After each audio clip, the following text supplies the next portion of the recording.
Et c'est vendredi et vous êtes avec la bande AJM de retour à l'arrobase, mais aussi avec Maxi Martinique et en simultané vidéo sur www.gtmac.fr.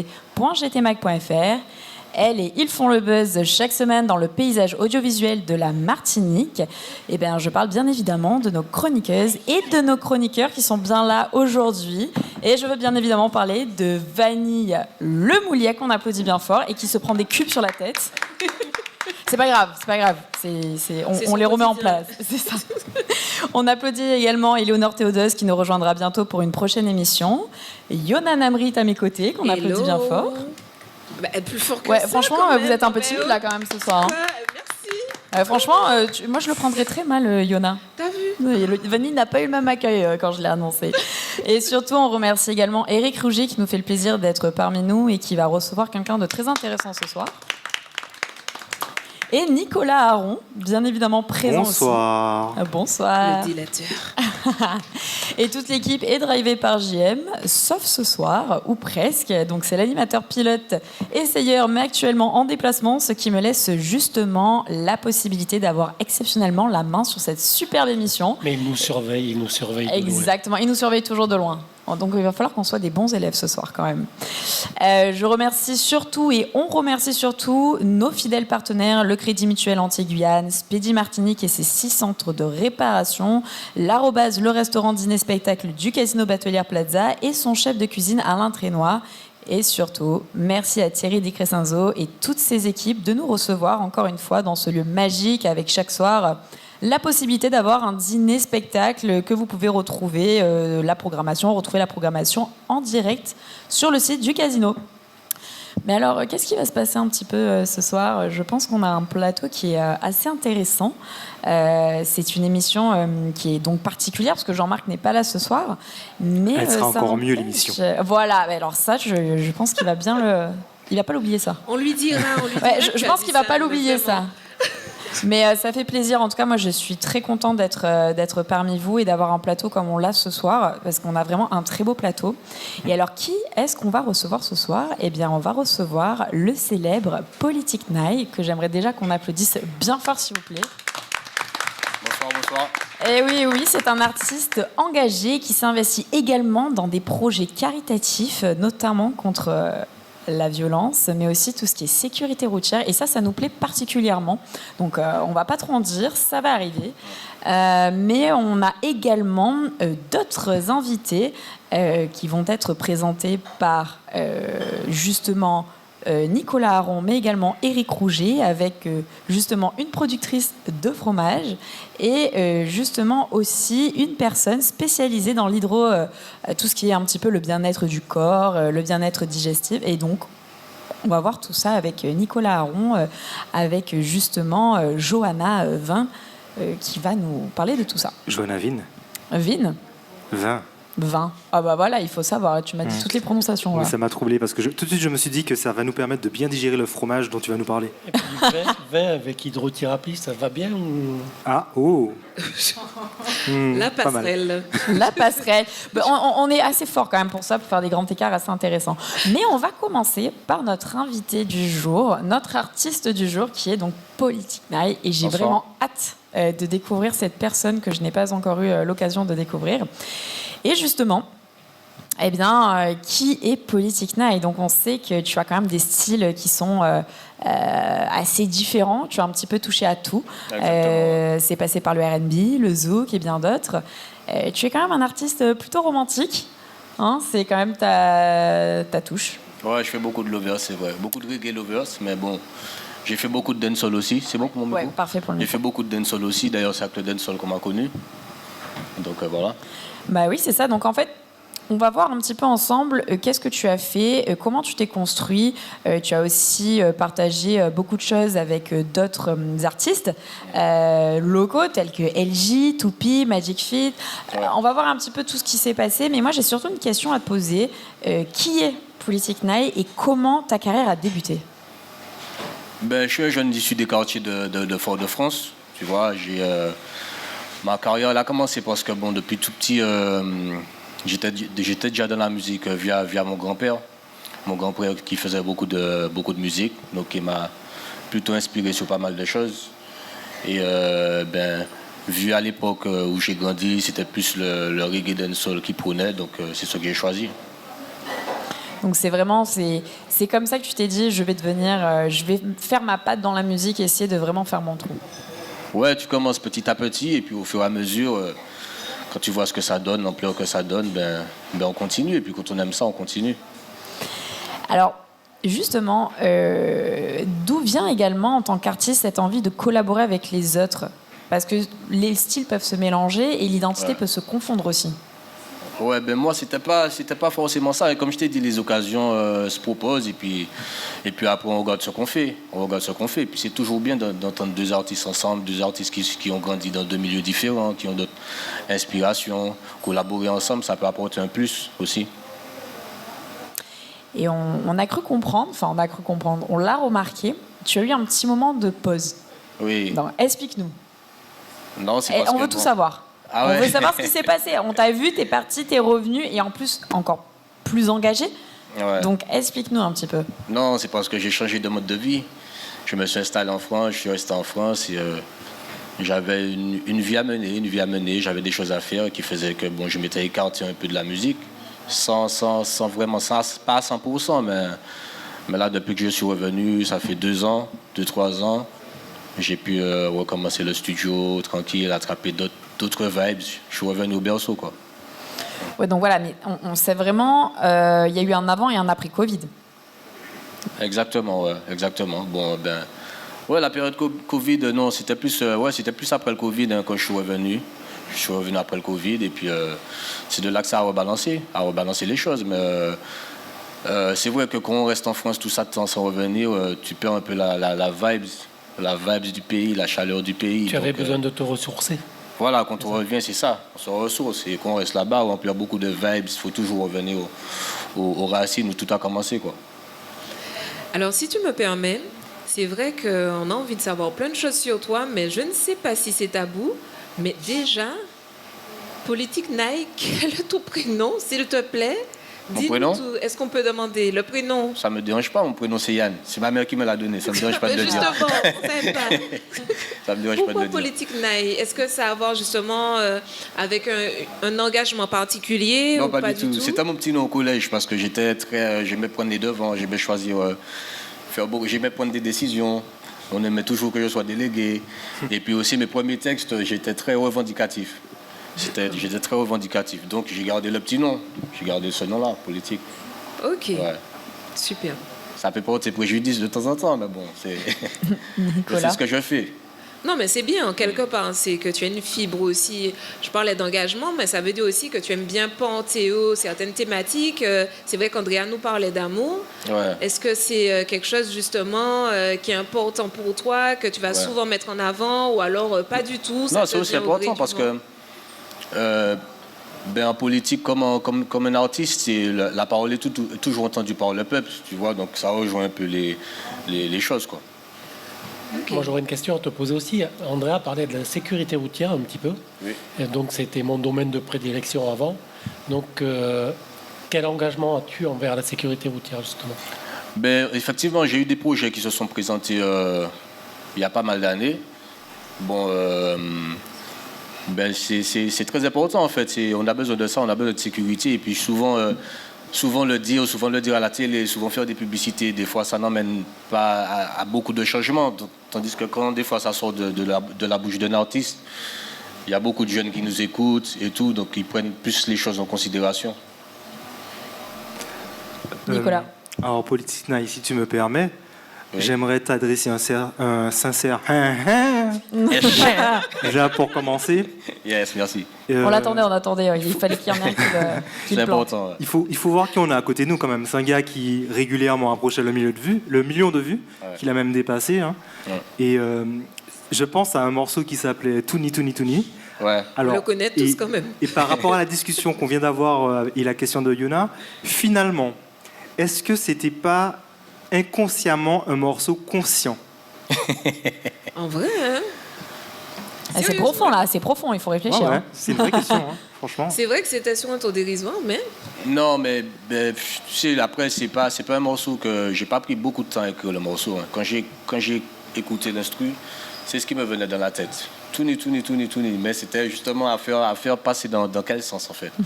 Et puis là, tu penses aux grands-parents, tu penses aux parents qui parlent toujours aux jeunes filles pour leur dire de s'habiller ci, s'habiller ça. Et puis, c'était l'histoire d'englober un peu, en fait, tout le monde. Tu vois, et puis aussi, c'est un message qui passe derrière, puisque, bon, le corps, c'est le temple de Dieu, tu vois. Donc, il y a un message qui passe derrière, un message profond aussi. Après, c'est vrai que j'ai beaucoup entendu des personnes dans la rue, des personnes âgées, me dire qu'elles n'aiment pas le son parce qu'elles entendent juste le touni. Tu vois, alors que quand tu regardes, quand tu écoutes bien les paroles, il y a ce message positif. Mais comme c'est de la dancehall, ça va un peu vite. Donc voilà, tout le monde ne capte pas le morceau. Alors justement, j'aimerais rebondir vraiment sur ton côté très engagé et très impliqué et très tranché sur certaines positions. Et c'est intéressant d'avoir des artistes qui n'hésitent pas à s'engager. Donc, qu'est-ce qui t'a donné la force de te positionner comme un artiste engagé avec tes convictions?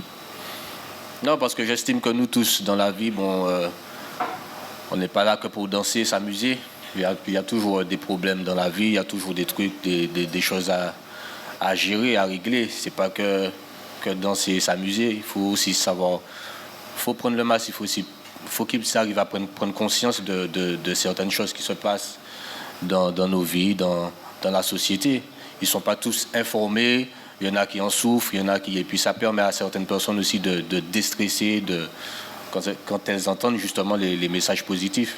Tu vois, parce que bon, on va pas qu'en boîte de nuit s'amuser, chez nous on est à la maison, on a envie d'écouter un petit truc posé. Donc je pense que c'est important aussi de faire un peu pour tout le monde en fait, pour tout le monde. Surtout dans le monde dans lequel on vit, il y a beaucoup de choses qui se font, que ce soit dans la rue ou à l'extérieur, ou même nous placés. Donc on est obligé de... Pour moi, c'est une obligation de... Eh bien alors justement, parle-nous vraiment de ces projets et parle-nous donc de tes projets caritatifs contre la violence avec notamment le Carnaval Protect Tour, justement dans cette optique. Oui, le Carnaval Protect Tour, c'était surtout pour stopper aussi toutes les agressions qui se font, tous les attouchements qui se font. C'était aussi histoire de montrer qu'on peut s'amuser sans Alors déconner. déjà, qu'est-ce que c'est que le Carnaval Protect Tour? Parce que déjà, il faudrait que nos auditeurs comprennent vraiment de base quel est ce projet. Justement, le Carnaval Protect Tour, c'est un projet qui se passait, en fait, on passait ça existe toujours d'ailleurs, passer dans tous les quartiers, histoire qu'on ait un carnaval propre, sans violence, histoire de faire... on passait avec un petit char, avec plusieurs artistes, et c'était histoire justement de faire un message passer dans tous les quartiers, avant justement le carnaval, histoire de sensibiliser tout le monde, quoi. Donc en fait, tu es vraiment dans cette optique d'utiliser ces événements pour promouvoir justement la sécurité et sensibiliser. Et quand tu t'adresses à un public qui est jeune et qui est peut-être pas forcément très mature pour recevoir certains codes ou... Comment je m'adresse? Ouais, comment tu t'adresses? C'est quoi ta touche? Comment tu fais? Je reste naturel, écoute. Je reste naturel, hein, puis comme moi j'ai grandi aussi en cité, donc j'ai un peu plus de facilité à aborder les jeunes sur ça. Mais après, une fois que tu as un public qui t'aime bien aussi, donc ça glisse. Tu as des artistes, je pense notamment à Daddy Plin, qui ont un engagement prononcé, ouais. Presque politique. Alors, politique naï. Est-ce que tu penses peut-être un jour franchir le pas et te lancer dans quelque chose, dans un mouvement politique ou te lancer dans la politique tout court? Pourquoi pas? Très clairement, je ne pense pas. Ok, pour quelle raison? Ça m'intéresse pas du tout en fait. Franchement, ça m'intéresse pas du tout. Je préfère rester à part, ailleurs de ça. Je préfère. Alors justement, parle-nous maintenant, on va un petit peu plus parler de ta carrière et de tes titres. Parle-nous justement des titres qui t'ont fait vraiment bondir et qui t'ont fait connaître au grand public. Oui, donc déjà pour sortir de l'underground, quand j'ai commencé à passer en boîte de nuit, le premier morceau c'était Champagne. Et ensuite, ça a vraiment tout pété avec Touni, ouais, qui m'a fait quand même faire pas mal de tournées dans l'Europe, même pas qu'en France. Et puis le classique aussi, Hors la loi qui parle des locks. C'est un son que j'avais écrit, c'est un reggae que j'avais écrit quand j'avais commencé mes dreadlocks, qui qui a bien fait son petit bout de chemin, quoi. Et le Tu me manques? Ça, c'est super vieux, ça. Ça, c'est super vieux. J'étais au lycée, ça. C'était une compilation. Ouais. J'étais rentré un peu dans le lovers avec. Et on avait remixé aussi pour justement pour la sécurité routière.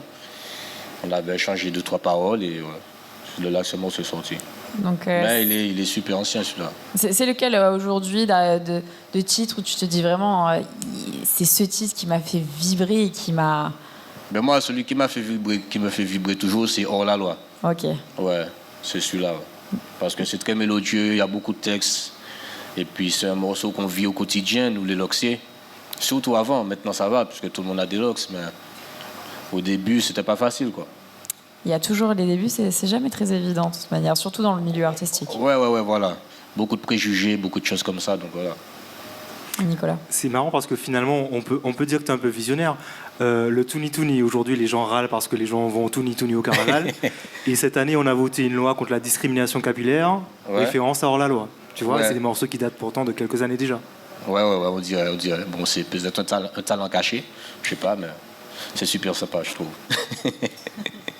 Et justement, comment s'est passée ta collaboration et ta rencontre avec les autres artistes? Il y a eu des âges qui étaient différents, des expériences différentes, des styles musicaux complètement différents. Donc, comment tu l'as vécu? Ben, ça a été, après, comme je suis un gars simple, donc ça va. Et puis, bon, c'est pas facile avec tout le monde, tu vois, mais moi, je m'entends avec tout le monde. Et puis ça fait du bien de voir que d'autres personnes font la même chose que toi, on se bat pour la même chose. Donc ça nous permet de discuter, de travailler ensemble, même d'être amis, tu vois, Donc non, ça glisse, franchement ça va. Et c'est des personnes que tu côtoies encore aujourd'hui ou Oui, bien sûr, certains oui, il y en a d'autres non. Mais oui, certains oui, comme on est dans le même domaine, donc on est amené à se fréquenter souvent. Donc on se voit. Il y a toujours cette cohésion artistique qui est toujours là. Ouais. Quand même pas avec tout le monde quand même. Hein. On fait un tri au bout d'un moment. On fait un tri. Ouais, c'est normal, comme dans nos amis. Ça c'est tout le monde. Mais oui, il y en a avec qui on est restés très, très, très bons potes. Et heureusement d'ailleurs. Mais c'est super important et on le voit quand même, cette force musicale qu'on trouve ici dans les Antilles, dans la Caraïbe, qui est vraiment empreinte d'une énergie positive et où il y a quand même pas mal de bienveillance et de cohésion. Donc ça fait toujours très plaisir de recevoir tout un tas d'artistes qui nous expliquent leur parcours. Oui. Mais alors justement, malheureusement, cette première partie, elle touche à sa fin. Oui. C'est vrai qu'on voit pas trop le temps passer quand on a des gens qui sont intéressants et qui nous racontent leur vie et qui nous apprennent tout un tas de choses. Donc déjà, écoute... Yann, de par ton prénom, déjà on te remercie d'être venu et d'être parmi nous. Et bien donc on clôture cette première émission, cette première partie d'émission avec un de tes titres que tu vas nous interpréter. D'accord. Alors, lequel tu vas nous interpréter? Donc celui que je vais vous interpréter, il s'appelle Popo Viré.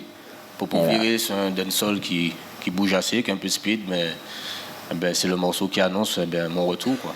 On a hâte. Il porte son nom. Popo, c'est mon petit nom, en fait. C'est comme ça que tout le monde m'appelle. Voilà, mais depuis le départ, il fallait nous le dire. Oui, vous me m'appelez Popo.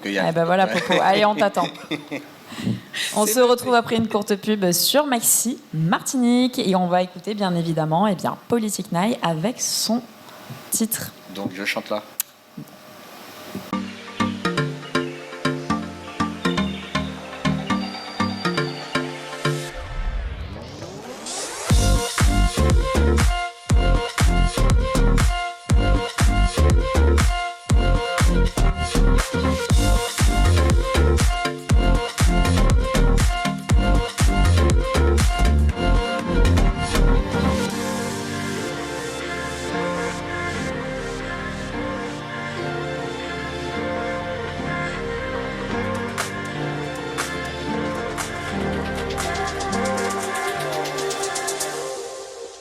Et vous êtes de retour avec la bande AJM sur Maxi Martinique en direct du casino Batelière Plaza. On retrouve, on retrouve pas JM ce soir. Non, c'est moi qui reprends la main, donc on le retrouvera bientôt. Mais on nous retrouve bien évidemment pour le grand talk show automoto des Antilles. Merci d'applaudir cette fabuleuse équipe. Et je parle bien évidemment de Vanille Lemouliec qu'on applaudit. Éléonore Théodeuse qui sera bientôt de retour. Yona Namrit à mes côtés. Bonsoir. Bonsoir. Éric Rouget, bien évidemment, Bonsoir. toujours présent. Et Nicolas Aron, également présent. Rebonsoir. Rebonsoir. Si je peux me permettre de faire un petit clin d'œil à Éléonore, parce que c'était son anniversaire mardi. Joyeux oui. anniversaire à elle. C'était Je lui envoie la un message. semaine de ses... Est-ce qu'on a le droit de le dire Je suis ou pas sûre, De ses- il vaut mieux pas. vaut mieux De pas. si on peut le dire, de ses 22 Ouais, ans. 20 ans, ça de ses se fête 22, quand même, voilà, 20 ans. pardon. Ouais. Et c'est vrai, c'était l'anniversaire d'Éléonore Théodose et on lui souhaite un très joyeux anniversaire et on espère qu'elle a passé une très bonne soirée. Mais ça, on n'en doute pas trop. Mais qu'est-ce qu'on va faire maintenant? Est-ce que vous avez une idée de qui on reçoit? Eric nous réserve toujours de bonnes surprises, donc Et bien évidemment, c'est Eric, oui, c'est ça, qui reçoit son invité du soir, qui est eh bien, Magali Cléry, qui est productrice de fromage. Bonsoir, pas uniquement. Pas uniquement, mais essentiellement, je vais laisser Eric reprendre la main justement sur son invité et il va nous expliquer un petit peu l'univers et le parcours de vie. Alors là, vous vous dites tous, Eric devient fou. Il n'invite pas quelqu'un avec un engin motorisé particulier. Il avait faim. Eric avait faim. Eric s'est dit j'ai faim, l'été arrive, c'est les apéros. Et vous dites pourquoi les fromages? On attend. Pourquoi les fromages? Déjà, j'habite à Abondance, à Rivière-Pilote, donc Abondance étant le nom d'un fromage.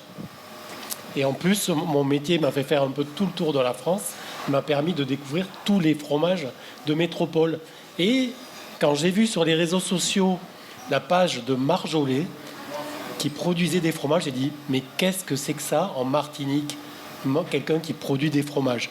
Et donc j'ai été curieux, je l'ai suivi un petit peu sur les réseaux sociaux et puis ça m'a intéressé parce que en plus elle traite ces animaux comme si c'était des animaux de compagnie presque. Et donc ça, j'ai beaucoup aimé. Donc j'ai été la voir sur son lieu de travail. Et donc je vous présente Marjolais. Et donc on t'écoute. Bonsoir tout le monde. Bonsoir. Bonsoir. Alors effectivement, je m'appelle Magali Cléry. Beaucoup de gens m'appellent Marjolais. Le nom de la société, c'est Marjolais. Rapidement, ça fait un peu plus de 10 ans que j'ai commencé dans ce domaine. L'idée n'est pas... En fait, c'est arrivé suite à un parcours de vie un peu chaotique, c'est-à-dire qu'il y a eu la grève de 2009, pour ceux qui s'en souviennent. J'ai perdu mon emploi à l'époque et je me suis assise à ma table de travail en me disant, bon, puisque c'est ainsi, je vais créer mon emploi, il suffit d'avoir une idée. Je n'aime pas particulièrement le fromage, enfin, je n'aimais pas particulièrement le fromage, je n'y connaissais rien. Et j'ai décidé, en ouvrant un document, j'ai vu fromage, fruits. J'ai dit, bon, je vais faire du fromage et je vais travailler dans les fruits. Voilà comment l'aventure a commencé. J'ai trouvé l'idée en 5 minutes. Et puis, après, tout s'est enchaîné assez vite. Je suis allée me former dans le Cantal. Les premières impressions que j'ai eues lorsque je me suis retrouvée face à du lait, c'est que tous les fromages, au départ, se ressemblent. C'est-à-dire, c'est du lait caillé, c'est blanc, enfin blanc crème. Et en fait, c'est tout ce qu'on y met dedans et les températures, la façon dont on va travailler le lait qui va donner ou des fromages frais, ou des fromages comme des camemberts, ou des fromages un peu plus comme des pâtes dures. Et ça, ça m'avait beaucoup plu. Et après, cette diversité de voir que le lait se transforme en produits tels que des yaourts, des crèmes, enfin une diversité, ça m'a beaucoup plu. C'est ton côté chimiste, ça, parce que tu as une formation de chimiste. Alors, au-delà de mon côté, je pense que c'est mon côté curieux. J'aime bien savoir comment ça fonctionne. J'ai une fois, beaucoup plus petite, coupé un tube dentifrice pour comprendre pourquoi il y avait les lignes rouges du dentifrice. Voilà. Et ceux qui ne savent pas couper un tube de dentifrice, vous allez savoir. Voilà, donc comment ça s'est passé? Voilà, j'ai une petite formation. Je suis revenu ensuite en Martinique, puisque la formation s'est passée dans le Cantal. Je précise que je ne voulais faire que de la transformation. Donc, fromage. Je suis arrivée, beaucoup de gens m'ont dit, qu'est-ce que tu vas faire du fromage en Martinique? Il y a déjà des fromages en France. Bon, et puis après, je voulais juste m'essayer. Il s'est avéré que, effectivement, la première approche des clients, c'est le fromage, j'aime pas trop. Moi, j'aime plutôt ils n'aiment pas les choses avec trop de goût. Donc, c'est vrai que j'ai fait, du coup, des yaourts aussi. C'est pour ça que je dis que je ne fais pas que des fromages. Parce que les yaourts, c'est plus facile. En Martinique, c'est un dessert en yaourt, donc c'est facile d'approcher. Et voilà, c'est comme ça que j'ai fait des yaourts pour que le fromage soit à côté. Et maintenant, je fais des yaourts, des fromages, et des fromages blancs, du lait, enfin, une gamme assez large de produits laitiers. Donc tu travailles sur plusieurs produits, sur plusieurs laits également. Voilà, plusieurs laits. Alors, je voulais faire que de la transformation parce qu'effectivement, j'ai un côté chimie, j'ai un côté aussi où j'ai travaillé dans l'agroalimentaire. J'aime beaucoup ça, tout ce qui est transformation. Et je ne pensais pas plus. Je voulais juste trouver des gens qui travaillent le lait, j'allais prendre le lait et j'allais travailler. Point. Et il s'est avéré qu'une fois, on m'a donné 1 litre de lait de chèvre. Et en fait, j'ai commencé à faire des petits essais. La personne se trouvait en fait à Sainte-Anne.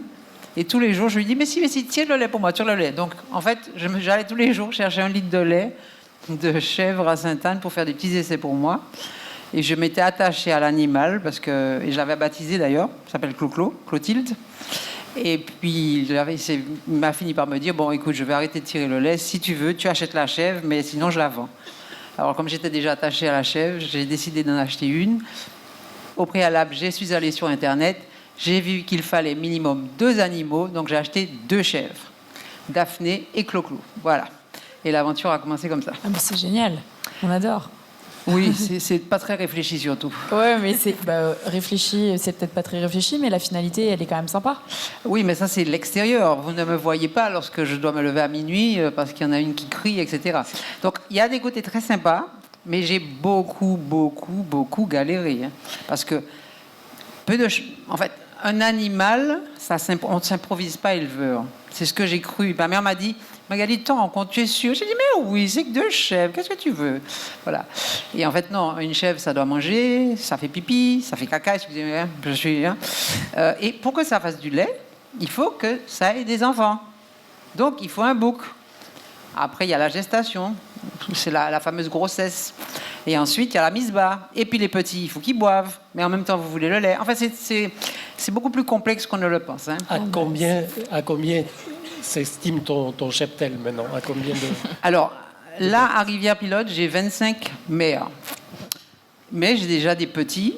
Déjà, cette année, il y en a eu. Parce que ça fait 1 mois que j'ai eu des mises bas. Je pense qu'en tout, en femelle, donc il y a les 25, et puis en petits qui traînent là, un peu partout, il y en a encore 25. Si vous allez à la boutique, d'ailleurs, vous êtes accueilli par une chèvre à l'entrée, qui vient se faire caresser. Qui s'appelle Chouchouille. Alors j'ai une question, marjolait. Pourquoi marjolait? Alors, vous savez que pour créer une entreprise, il faut un nom. Ah oui. Donc on a fait un brainstorming avec la famille et les amis. C'était les saveurs de Magali, le fromage pilotin, enfin, bref. Donc j'ai tout noté, mais ça ne me plaisait pas. Je ne voulais ni voir Magali dans le nom, ni pilotin, ni Martinique, ni Madinina, ni saveur, enfin bref. Et la racine de mon nom, c'est Marguerite. Enfin, voilà. Et je me suis dit, j'essayais de faire un jeu de mots, mais ça faisait un peu dur, ma gueule. Hein. Et puis un jour... j'ai fait les statuts. Vous savez, les statuts de l'entreprise qu'on doit déposer. J'ai laissé le blanc au niveau de l'entreprise. Et le matin, ma mère m'appelle, me dit, pourquoi pas Marjolaine? J'ai dit, mais non, maman, Marjolais, c'est exactement ça. Parce que Marjo, ça ressemble un peu à Magali. Et il l'est parce que c'est sa transformation. Enfin, même si vous ne comprenez pas, il y avait un processus dans ma tête qui était très clair.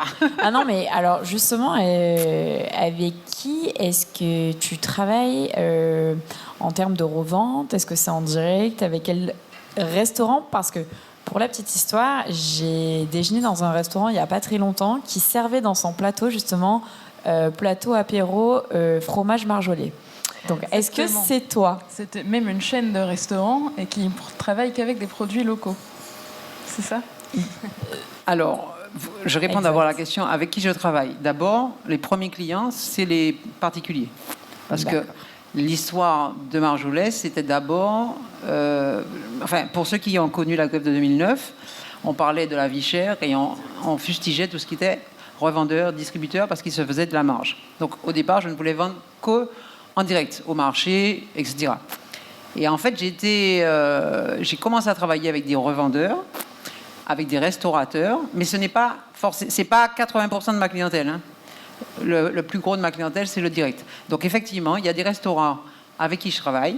Ils commandent essentiellement des marjolets, qui est le premier fromage que j'ai fait, des fromages frais qu'ils travaillent ensuite. Et donc, si c'est la chaîne dont vous parlez, oui, ça se passe bien. Ça fait... Oui, voilà, on travaille assez facilement. Ils me passent commande et puis on Non, mais après, livre. on peut citer le nom de la chaîne. Je veux dire, il y a pas de. Alors moi, pour le coup, le restaurant dans lequel je suis allée, c'était Lily au Lagon. Je sais qu'ils ont plusieurs autres restaurants, mais je peux pas trop parler des autres restaurants parce que j'y suis pas allée récemment et je sais pas si ils utilisent également ces fromages. ouais. Je sais que Lily en ville probablement qui l'utilise, mais en tout cas Lily au Lagon c'était Oui. proposé et je l'ai pris parce que je suis une grande fan de fromage, bonne française que je suis, et il était excellent. Donc, Merci. bravo, Merci. vraiment. Je crois qu'on a une petite question de Yona. Ah oui, non, mais vraiment, avant, À la fin. avant la question, vraiment, je suis ravie de vous rencontrer parce que je vois devant moi une petite femme pétillante, déterminée, vraiment. Et ce que j'aime à entendre dans votre parcours, c'est qu'en fait, on peut avoir totalement une envie comme ça qui arrive, mais du moment où on a la passion, on a envie d'aller au bout, on peut y arriver. Et ce que j'aime bien aussi, c'est qu'en tant qu'entrepreneuse, c'est pas non plus schéma tout lisse, oui, tout va bien, etc. Effectivement, comme vous le disiez au préalable, on pourrait voir peut-être sur les réseaux, mais il y a aussi son lot de galères. Et moi, j'aimerais bien qu'on retourne un petit peu sur ces galères-là, que vous puissiez les mettre en avant et à chaque fois les solutions que vous avez pu trouver. Je parle même déjà au niveau du local, parce qu'effectivement, vous avez eu la formation. Mais après, en termes de local, vous aviez déjà... Enfin, comment ça se passe? Racontez-nous les galères. Alors, bon, il y a beaucoup de galères, donc je ne pense pas qu'on aura le temps ce soir. Pour revenir au local, en fait, j'ai un état d'esprit. Alors, c'est vrai qu'il faut une idée, il faut de la persévérance, il faut être très persévérant, il faut accepter de travailler, il faut accepter de travailler pour rien au départ, de faire des choses aberrantes. On peut, par exemple, se déplacer sur un marché et vendre 50 €, même si on a passé la journée. Il y a des choses qu'il faut accepter dans la vie parce que il y a toujours des choses qu'on doit apprendre. Et moi, j'ai toujours fait attention à tout ce qui m'entourait. Mes amis qui me font des remarques, un client qui me dit ça va pas. J'essaie d'écouter tout ce qui vient autour de moi. Donc, s'il y a une galère, ce qui se passe, c'est qu'au départ, je panique. Pendant 5 minutes, c'est la fin du monde. Et puis, je bois un verre d'eau. Et puis, je retrousse mes manches. Et en général, la solution arrive assez facilement. J'en ai pas une vraiment... Ah si, j'en ai une. Alors, voilà une galère. Bon, il faut du personnel pour travailler. Je ne travaille pas seul, j'ai des salariés. Et il s'est avéré que début d'année dernière, j'ai eu 2 salariés absents sur 2. Ça fait beaucoup. Et j'étais d'abord en panique, puis je me suis dit non, c'est pas grave, on va y arriver, j'y arrive toujours. J'ai 2 personnes qui sont venues au pied levé travailler avec moi.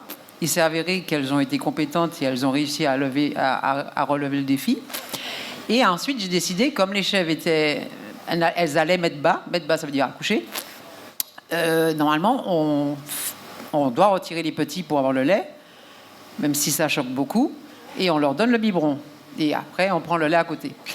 Et ce qui s'est passé, c'est que j'ai décidé cette année, tant pis, on va pas faire ça, on va faire autrement, on va séparer les petits le soir seulement. Le matin, on leur donne le biberon, avec du bon lait de vache, pas du lait de chèvre, désolé, et on fait la traite des chèvres. Et ensuite, toute la journée, on laisse les petits. Et c'est la première année que j'ai des animaux aussi pétillants. Donc, une galère a fait que j'ai pris une décision au départ pour un problème de personnel qui s'est avéré très judicieux au niveau des mères, parce que les mères acceptent le deal, au niveau des petits qui sont magnifiques, et puis au niveau du travail qui est beaucoup plus plaisant. Voilà. Ok, donc vraiment, à chaque fois, faire part par rapport à l'expérience. C'est génial. C'est ça, et rebondir toujours. Oui, exactement. C'est vrai que c'est super intéressant parce que c'est un environnement que peu de personnes connaissent et de mettre en lumière justement aussi le côté, que ce soit aussi bien le côté artisanal, producteur que agriculteur aussi. C'est quand même quelque chose qui est très pétillant et qui est plaisant, surtout sur une île où il y a peu de producteurs de fromage. Donc justement, pour en reparler, qu'est-ce qu'il en est à ce niveau-là? Le nombre de producteurs? Oui. Ben, je ne sais pas, je pense que je suis la seule, mais bon. Mais c'est à souligner, justement. Peut-être en fait, je dis toujours que je ne sais pas parce que je pense que je suis la seule, mais vous savez, il y a toujours des gens qui peuvent avoir des initiatives personnelles et arriver à faire quelque chose. Je pense que si on est si peu nombreux ou si je suis seule, c'est parce qu'en fait, il y a une astreinte. Les animaux, c'est vraiment tous les jours. Hein. Les animaux en laitier en plus. Ouais, un animal en viande, vous pouvez déposer, vous pouvez mettre de la nourriture et puis en fait, vous pouvez passer plusieurs jours. En lait, c'est impossible. C'est matin, enfin c'est tout le temps, quoi. Tout le temps. Nico. Alors moi je n'y connais absolument rien en fromage et À part le manger. À part manger. Ah. J'aimerais savoir, est-ce que c'est peut-être plus compliqué de produire du fromage dans un contexte tropical? Alors, je ne peux pas répondre puisque j'ai pas essayé là-bas. Donc, je dirais que non, ce n'est pas plus compliqué. La seule chose qui soit plus compliquée, mais c'est pas spécifique au fromage, c'est que nous sommes une île et tout vient de l'extérieur. Donc, effectivement, si j'ai besoin d'un emballage, d'un conseil en fromage, ben, au départ, j'ai pris mon téléphone et je devais essayer de comprendre ce qu'il me disait au téléphone pour l'appliquer sur place. Mais non, maintenant on est quand même dans une île, on a de l'électricité, donc on peut avoir on peut avoir des chambres froides, on a des salles climatisées, etc. Et le fromage, même si on ne le sait pas, la plupart des fromages se font plutôt à 35 degrés. Donc je dirais que pour nous, c'est relativement plus facile que dans un endroit où il fait 10 degrés. Clairement. Voilà. Donc ça peut être aussi un avantage. En tout cas, pour la production des fromages qui sont certains fromages, oui, c'est plus facile. Après, on doit pour l'affinage, effectivement, on descend en température. Mais par exemple, même un yaourt, ça se fait à 45 degrés. Donc, en soi, mon lait va refroidir moins vite quand je le conditionne que si j'étais dans les Alpes. Alors, justement, une question. Combien as-tu de sortes de fromage à ton actif? Alors, j'ai deux fromages.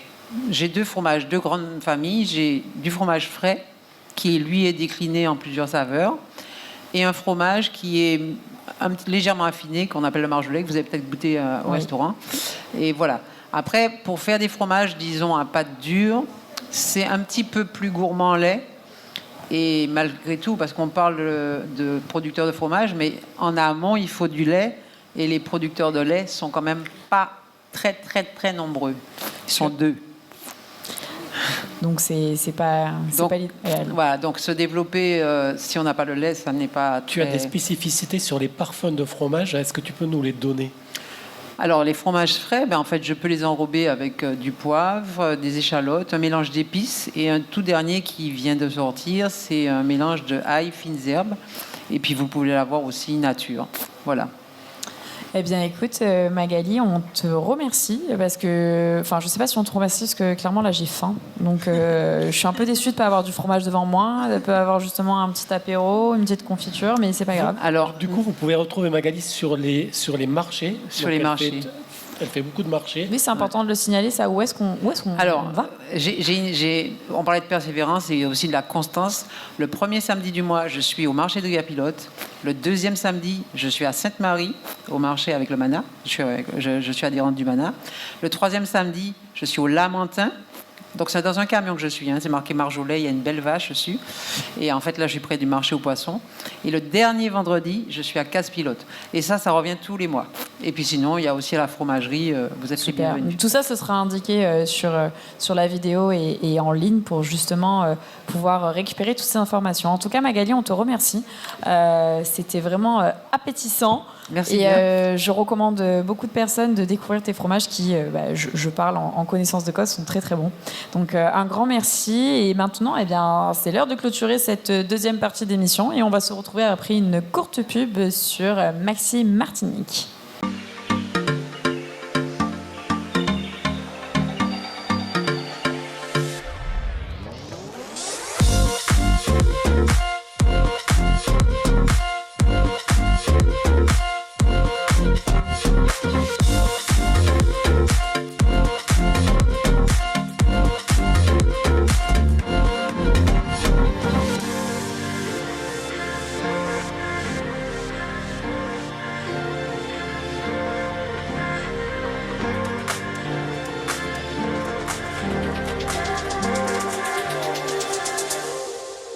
Et vous êtes de retour avec la bande AJM sur Maxi Martinique en direct du casino Batelière Plaza et on se retrouve sans JM, bien évidemment. Enfin, bien évidemment. Yes. On commence à s'habituer en fait, je crois. Non, c'est méchant. Non, il me manque. Ah bon, Allez, tu veux que je brûle. sorte? Je sors, Yona? Non, toi, Bon, tu ça restes. va, alors je reste. Mais lui, il revient.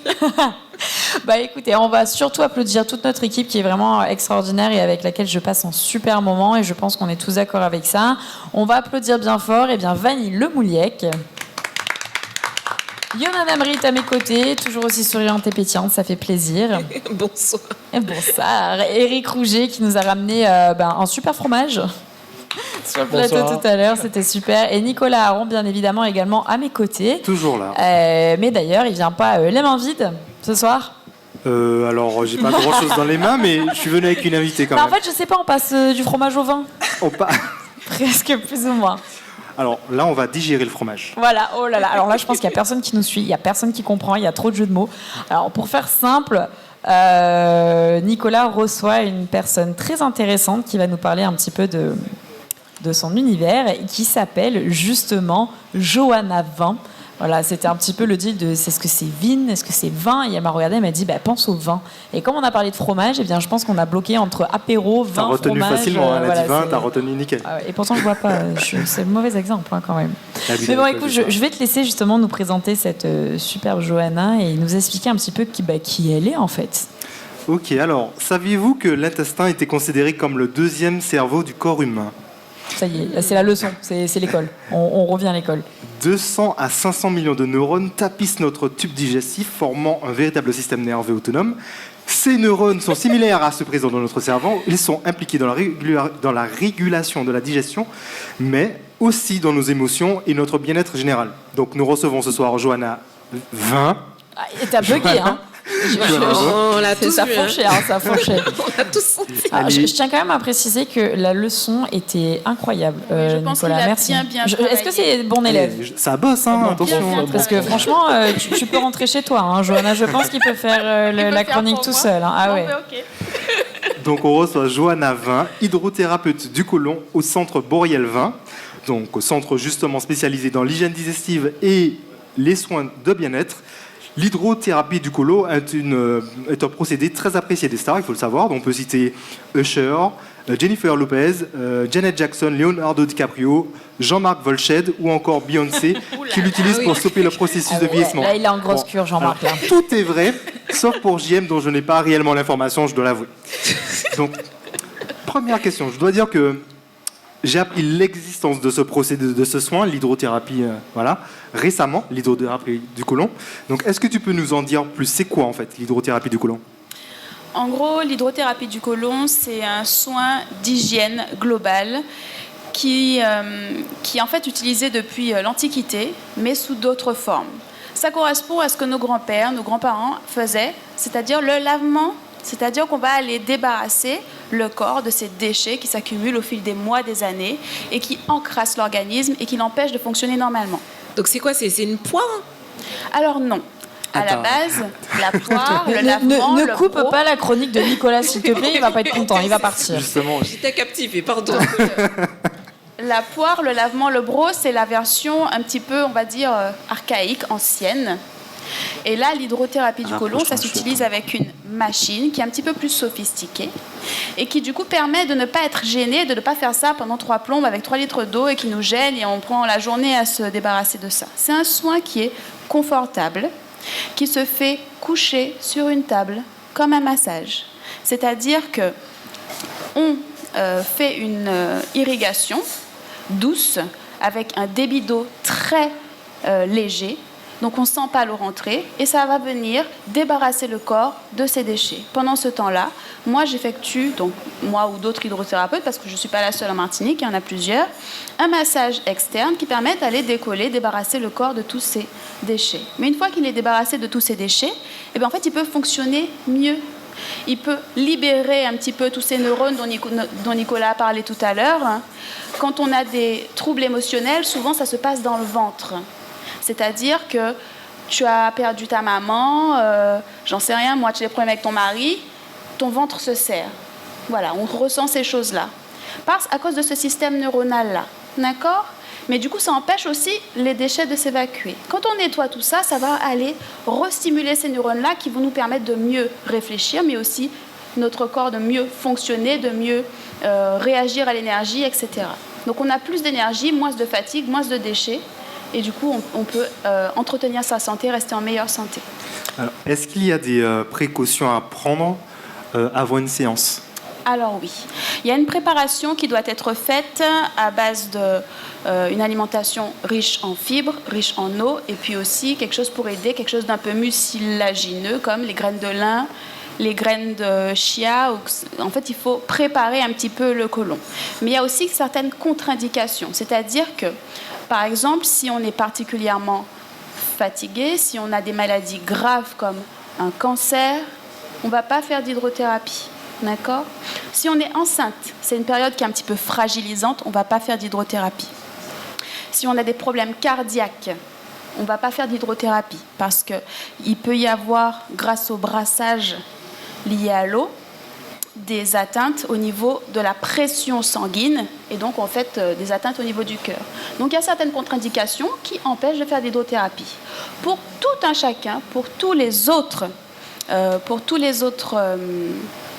symptômes et pour toutes les autres populations, il n'y a pas d'autres contre-indications. D'accord ? Et c'est un soin qu'il faudrait mettre en fait à la portée de tous les adultes, donc pas avant 18 ans, parce que ça, on passe quand même par les fesses, donc voilà. Quoi ? J'ai dit on passe quand même par les fesses, c'est bien ce que tu as entendu. Ah mince. Pour aller nettoyer un petit peu tout ça, donc c'est pas préconisé pour les enfants, mais pour tous les autres adultes, c'est un soin qu'il faudrait réaliser à peu près une fois par an, une fois tous les 2 ans, pour débarrasser son corps des déchets. C'est un incroyable. corps encrassé fonctionne moins bien. Tu te douches tous les jours, tu fais ton shampoing régulièrement.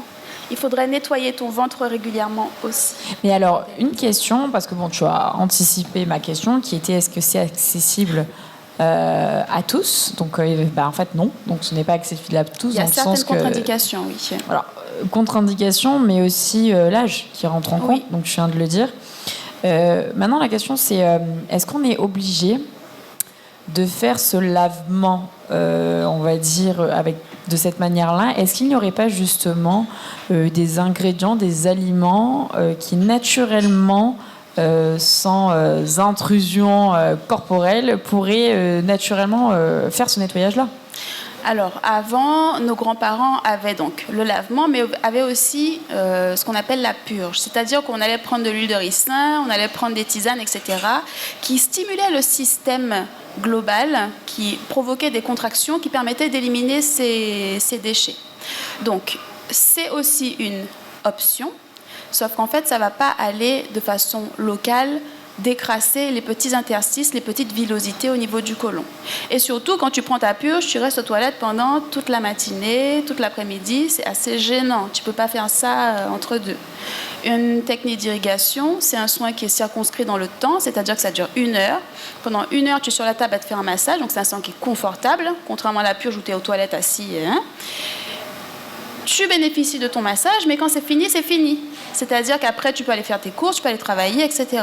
Donc, c'est quelque chose qui est confortable sur le plan physique, mais aussi facilement intégrable dans une journée classique de travail, de vie, bref. Et est-ce que ça peut ne pas marcher ? Ou est-ce qu'il y a des résultats à 100% garantis ? Alors, rien n'est 100% garanti dans le corps. Le corps, alors on va dire c'est 99%. Machine, mais ça marche relativement bien.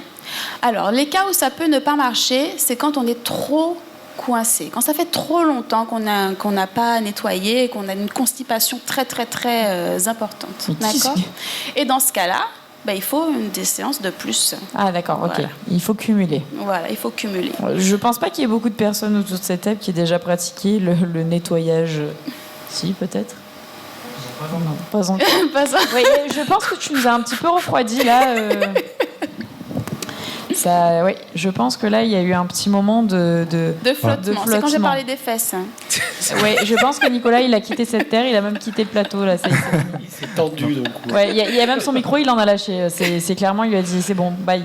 Juste une toute petite question avant de laisser la parole à Yona. Alors, du coup, combien de séances faut-il pour espérer justement un résultat optimal ? Alors, il faut pour quelqu'un qui n'a jamais réalisé de nettoyage ou qui l'a fait depuis plus de 3-4 ans, 3 séances. Pourquoi ? Parce qu'il y a 3 parties dans notre côlon et qu'on ne peut pas déboucher la fin si on n'a pas débouché le début. Donc on fait d'abord une première séance, une deuxième et une troisième. Voilà, en gros. Pour quelqu'un qui a déjà fait une irrigation il y a moins d'1 an, une séance suffit parce que le côlon n'a pas eu le temps de s'encrasser outre mesure.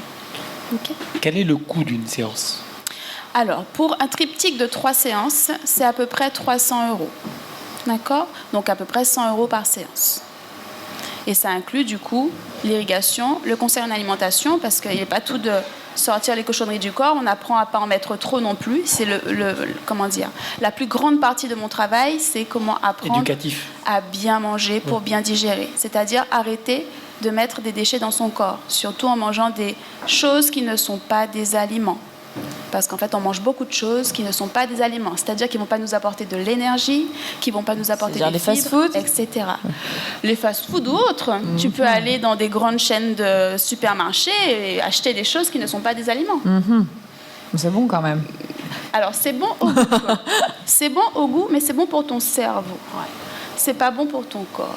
C'est-à-dire que ça va t'encrasser l'organisme, ça va encrasser tes systèmes d'élimination de toxines, ça va créer de l'inflammation.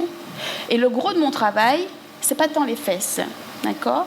Le gros de mon travail, c'est apprendre à mieux manger. Alors je regarde Nicolas parce qu'on a parlé, il me dit « Mais c'est quoi cette histoire-là » Donc voilà. Il se passe quelque chose entre vous là. Non, on va passer à Yona parce que là ça va trop dériver. Là c'est plus possible. Là il faut quelqu'un de sérieux là sur ce plateau parce que là clairement. Je ne sais pas si ma question va aider du coup, parce que justement, que dirais-tu à quelqu'un qui aurait des appréhensions envers cette intrusion et puis aussi le fait devant un professionnel de relâcher en fait, si j'ai bien compris, hein, il y a des déchets qui sont relâchés devant toi, c'est pas toujours évident. En réalité, la machine est très bien faite et le soin est très bien fait. C'est-à-dire qu'il s'agit d'une canule anatomique, donc c'est pas quelque chose qui va te faire mal, c'est quelque chose de confortable, qui est fait pour ça, qui a été créé pour ça. Du matériel à usage unique, bien entendu. Une insufflation d'eau dirigée, c'est-à-dire c'est de l'eau filtrée, que de l'eau, tiède à la température du corps. En réalité, c'est quelque chose de confortable qui ne fait pas mal et surtout qui est accompagné du massage externe du ventre qui lui aussi est très détendant. Et quand ça ressort, en fait, il n'y a pas d'odeur, ça passe dans le tuyau, on ne voit presque rien, d'accord ? Moi, je peux évaluer plus ou moins la quantité, mais je ne vois pas la texture, bref, etc. Donc, en fait, c'est un peu caché. La personne n'est pas en train de faire ses besoins devant moi. C'est pas ça l'histoire. Okay. Donc, c'est pas comme s'il y a de grosses selles. Non, d'accord. C'est pas ça l'histoire. Ok. Alors après le fromage et le vin, je trouve qu'on a quand même changé pas mal de sujet. Franchement, je pense que là, on a quand même on fait d'habitude le grand écart là pour le coup. C'est du caillage. Voilà, c'est ça. On a fait du grand show. Et puis on sort. Mais alors une question aussi, qu'est-ce qu'il en est est-ce que ça s'inscrit aussi pour parler un petit peu plus de culture du corps parce que ça rentre aussi dans un bien-être de toutes les schémas de perte de poids, de bien-être sportif et autres.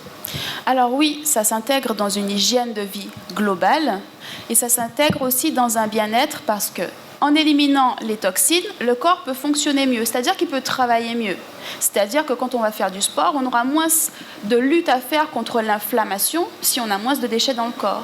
Mais si on veut perdre du poids, on aura moins de mal à perdre ce poids-là si on a moins de déchets et d'inflammation dans le corps. Donc ça s'intègre dans la perte de poids, ça s'intègre dans la performance athlétique, ça s'intègre dans l'équilibre global de vie. Ça s'intègre dans la prévention de la santé et des maladies inflammatoires, parce qu'en réalité, l'inflammation, c'est quelque chose qui se répand partout. L'inflammation, c'est quand la cellule réagit à un facteur, qu'elle réagit en faisant en sécrétant des substances qui créent du feu. Ça, c'est pour se défendre, d'accord ? Elle se défend comme ça, mais si la substance n'arrête pas, donc si la substance reste là parce qu'elle est coincée, elle continue à se défendre. Et ça crée un emballement. L'inflammation, quand elle est au niveau de ton ventre, ça va te créer des ballonnements. Mais elle va au niveau de ton cerveau, ça va te créer des troubles de mémoire, de la fatigue. J'ai l'impression que ce sont deux choses différentes, mais en réalité, non. Et si tu nettoies ton ventre, l'inflammation globale diminue et tes troubles de mémoire aussi, par exemple. Ben voilà, c'est parti, on va reprendre les études et on va trouver. Il y a quand même... Ah, pardon, excuse-moi, vas-y. Vas-y. On dit quand même que le corps est bien fait en général et qu'il se débrouille pour un petit peu se nettoyer, etc.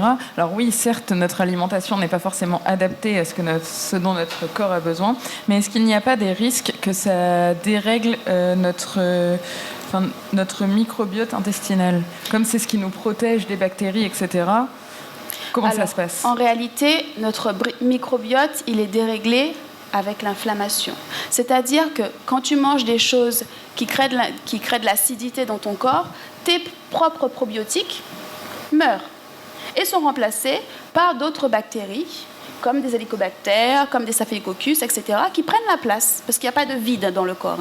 Donc quand tu perds tes lactobacillus parce que tu as trop d'inflammation, trop d'acidité, il y a d'autres bactéries qui se développent. Et du coup, ces bactéries-là créent des troubles, des symptômes, et après, tu as mal au ventre, tu as des ballonnements, etc. Quand tu vas faire une irrigation, donc un nettoyage, tu vas enlever les déchets, tu vas enlever toutes les bactéries, les bonnes, les mauvaises. Donc l'irrigation n'est pas un soin à prendre seul. C'est-à-dire qu'après un soin de nettoyage, bien entendu que tu vas aider le corps en nettoyant aussi le foie. Donc on va prendre des tisanes, des choses comme ça. L'avantage, c'est qu'en Martinique, on a beaucoup de plantes adaptées, faciles, accessibles. La verveine, le pourpier, des choses qu'on trouve partout qui aident à nettoyer le foie. Mais tu vas prendre aussi des probiotiques pour remettre des bonnes bactéries dans ton corps pour l'aider à retrouver son équilibre. Donc oui, ça élimine les probiotiques et ça élimine aussi les mauvaises bactéries. Et par rapport, par exemple, est-ce qu'il peut être proposé de jeûner ? Qu'est-ce que tu penses, toi, du jeûne et de ces bienfaits qui peuvent être un petit peu similaires à ce que toi tu proposes différemment, mais... Alors, le jeûne n'a pas du tout la même action que le nettoyage. Le jeûne va mettre au repos les sécrétions gastriques, d'accord, et va permettre aux cellules de se régénérer. Mais ça ne va pas enlever les déchets, d'accord. Alors, le centre Boréal 20 m'a proposé, m'a offert un soin. Prestation soin, oui. Alors, moi, ce que je propose au centre, c'est d'offrir ce soin à la personne de mon choix. Et que je vous aime tellement tous, mes chroniqueurs, que j'aimerais vous offrir ce soin. Donc, mais par contre, il y a une petite question quand même. En réalité, le soin que je t'avais proposé, c'était une prestation bien-être. D'accord. Donc, j'ai dit qu'il n'y aurait pas de fesses dedans. D'accord. Donc, rassurez-vous, il n'y aura pas de fesses. Donc, ça, c'est une prestation bien-être. Mais j'ai juste une question à vous poser. C'est la transition très difficile entre l'hygiène digestive, l'hygiène intestinale, et l'automobile. Donc, pour vous permettre de profiter de ce soin, il faudrait que vous trouviez cette question, que vous arriviez à répondre à cette question. Quelles sont les 3 marques les plus vendues en Martinique pour le premier trimestre 2024 ? On parle de véhicules neufs, automobiles. Wow. Celui qui trouve a son soin. Alors, il faut le dire dans l'ordre. Non, pas forcément. Je vais préciser les soins qui sont proposés quand même, parce que sinon vous n'allez pas chercher les réponses. Mais je propose des modelages bien-être lymphatique, des modelages détente musculaire et de la réflexologie plantaire. Alors, ce qu'on va faire, moi je vais donner la réponse et derrière on va se réunir entre nous pour choisir. Je pense que je dirais Peugeot, Opel, Renault. Perdu, c'est à Renault, Dacia et Peugeot, presque. Bah ouais, il y en a un en trop, C'était presque ça. Ça va. Alors, très important, donc le centre Boréal 20 se trouve au Robert, immeuble Mansarde. On peut te joindre au 06 96 55 05 70. Oui. Et tu es aussi sur Instagram, sur Facebook. Oui. Donc, pour tous ceux qui ont envie de tenter l'expérience, allez-y, n'hésitez pas. Et bien voilà, c'est fini. Et bien écoutez, c'était super agréable et super intéressant. On a appris beaucoup de choses. Et vous étiez avec la bande AJM de retour à l'arrobase, mais aussi sur Maxi Martinique et en simultané vidéo avec www.gtmac.fr. Et bien on va bien remercier toute notre équipe avec Vanille Lemouliec, Éléonore Théodose, Yonan Amrit, Éric Rouget et Nicolas Aron, toute l'équipe. Et on embrasse également JM qui va nous retrouver bientôt. et à nos partenaires fidèles, le Crédit Mutuel Antilles-Guyane, Speedy Martinique, l'arrobase le restaurant dîner spectacle du Casino Bachelor Plaza et son chef de cuisine Alain Trinois. Merci à Thierry Descrescenzo et toutes ses équipes de nous recevoir dans ce lieu magique. Et surtout, merci à nos invités du soir avec Politic Night, véritable pilier de la musique des Caraïbes, ainsi qu'à nos invités de ce soir. Côté fromage, Magali Cléry, et côté hydrothérapie et bien-être santé et vin, eh bien, Johanna Vin. Voilà, donc on remercie bien fort toutes ces personnes. Ce week-end, retrouvez tout le sport avec RMC Antilles du lundi au vendredi, la matinale d'Apolline de Malherbe, suivie du super Moscato Show. Et entre les deux, l'instant auto avec JM de la bande d'AJM. Et à bientôt. Bonne soirée. Bye bye.